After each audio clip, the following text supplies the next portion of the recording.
Ukraine যুদ্ধ বন্ধের ক্ষেত্রে শান্তি চুক্তিতে কোনো ছাড় দেওয়া হবে না বলে জানিয়েছে রুশ পররাষ্ট্রমন্ত্রী সের্গেই লাভরভ। সোমবার মস্কোতে এক সংবাদ সম্মেলনে এই তথ্য জানান তিনি। এ সময় তিনি বলেন, ইউক্রেন বলে যে এলাকা দাবি করা হচ্ছে, এগুলো আসলে রুশদের গড়া।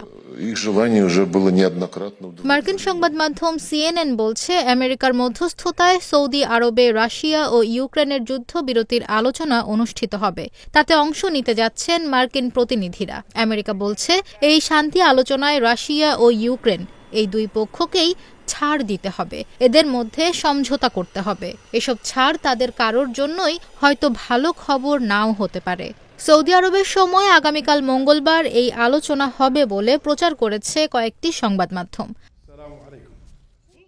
এ নিয়ে রুশ পররাষ্ট্রমন্ত্রীর কাছে জানতে চেয়েছিল সিএনএন। তাকে প্রশ্ন করা হয়, শান্তি চুক্তিতে কিছু ছাড় দেওয়ার ইচ্ছা রাশিয়ার হয়েছে কিনা। তিনি জবাবে এই প্রস্তাব নাকচ করে দিয়ে বলেন, রাশিয়া কঠোর পথে হাঁটবে।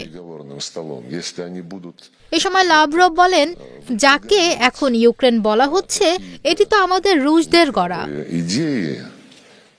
এই মন্তব্য রুশ প্রেসিডেন্ট ভ্লাদিমির পুতিনের 2021 সালের সেই আলোচিত বক্তব্যকে মনে করিয়ে দেয়। ওই সময় তিনি দাবি করেছিলেন, রুশ ও ইউক্রেনীয়রা আসলে একই মানুষ, একই জাতি। এদিকে রাশিয়া ইউক্রেন যুদ্ধ বন্ধে সৌদি আরবে হতে যাওয়া আলোচনায় থাকছে না ইউক্রেনের কোনো প্রতিনিধি। এ আলোচনায় ইউক্রেনের কাউকে আমন্ত্রণ জানানো হয়নি বলে জানিয়েছে দেশটি। ইউক্রেনের সরকারি একটি সূত্রের বরাতে এই তথ্য জানিয়েছে ব্রিটিশ সংবাদ মাধ্যম বিবিসি। তবে সিএনএন ইউক্রেনের সরকারি আরেকটি সূত্রের বরাতে বলছে, ইউক্রেনের প্রতিনিধি সৌদি আরবে যাবেন, কিন্তু বৈঠকে অংশ নেবেন না।